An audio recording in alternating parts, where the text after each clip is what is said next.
In the Kalahari Desert, before the sun has even decided to show up, something is already hunting. Low to the ground, moving fast, completely alone. This isn't a lion, it isn't a leopard, it's roughly the size of a house cat, and it doesn't care about any of them. Meet the honey badger. Pound for pound, the most fearless animal on Earth. At first glance, you might underestimate it. About 60 centimeters long, 12 kilograms on a good day. Black underneath, silver white on top, like it's wearing a two-tone jacket it picked up in a fight. But look closer. That loose, rubbery skin fits like a costume 2 sizes too big. And that's not an accident.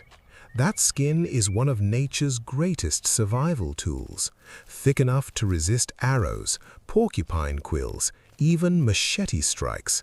When a predator bites down and thinks it has the honey badger pinned, the badger simply turns inside its own skin and bites back. That is the honey badger's answer to everything. Bite back. Those front claws are almost comically large for an animal this size. 5 centimeters of curved, hardened keratin, built for one thing: digging. A honey badger can excavate a burrow in minutes, ripping through compacted earth like it's nothing. It digs under fences, under walls, under cages. Zoos around the world have honey badger escape stories, and they are not funny for the zookeepers. In the wild, those same claws crack open tortoise shells, tear apart termite mounds, and rip into beehives like they're made of cardboard. The honey badger is not a picky eater. That is putting it generously. Snakes, scorpions, bee larvae, roots, berries, lizards, bird eggs, small mammals. Basically, if it fits in its mouth or if it can make it fit, it's on the menu. But the snakes, that is where it gets interesting. The honey badger doesn't avoid venomous snakes, it hunts them specifically. Cobras, puff adders, black mambas, some of the most lethal reptiles alive, and it attacks them head-on. Watch this in the wild, and it looks absolutely insane. The snake strikes, the badger takes the hit, it staggers, it collapses, and then it gets back up. The honey badger evolved a partial resistance to venom, a mutation in its nerve receptors that makes certain neurotoxins far less effective. The venom still hits, the badger still goes down, but within minutes, sometimes hours, it's back on its feet, finishing the meal it started before it passed out. It got knocked unconscious by a mamba and came back to eat it. Then there's the bees. The honey badger's obsession with honey larvae is legendary. It will walk directly into a swarm of 10,000 African honeybees, endure hundreds of stings to the face, to the eyes, to places we won't mention on camera, tear the hive open with its bare claws and eat everything inside. Comb, larvae, honey, all of it. It does not stop. A skunk-like scent gland near its tail can release a suffocating chemical cloud, sometimes used to stun the bees, sometimes used to express its general feelings about the universe.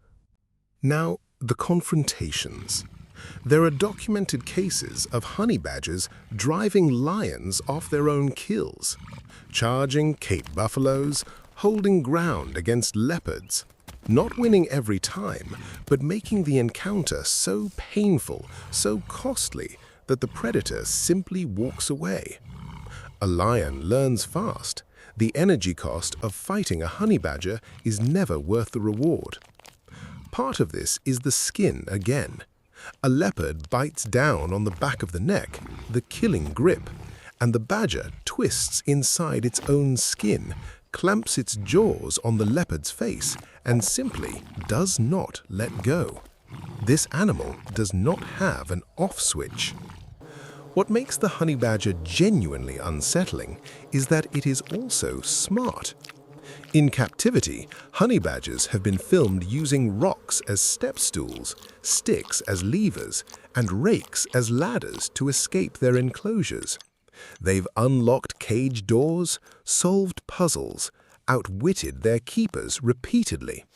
Stoffel, a famous captive honey badger in South Africa, became an internet legend for the sheer number of escapes he pulled off, each time using a completely new method. Keepers would reinforce the enclosure, Stoffel would find another way out, every single time. In the wild, honey badgers are almost entirely solitary. A single individual can cover up to 27 kilometers in a single night while foraging. Their territory can stretch across 500 square kilometers. They don't need a pack. They don't need backup. They operate completely alone, and they seem to prefer it. They communicate through scent, leaving an invisible chemical map on rocks and soil that marks the edges of their world. When two honey badgers do meet outside of mating, the interaction is tense, brief, and territorial. They are not social animals.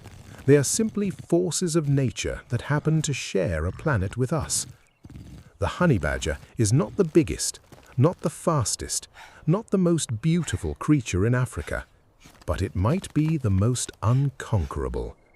In a world built on hierarchy, on the strong dominating the weak, on survival going to the biggest and most powerful, the honey badger simply never received that memo.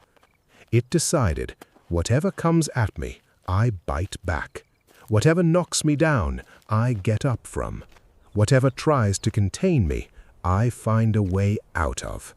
And that strategy has worked for millions of years. The honey badger doesn't need your admiration, but it has mine.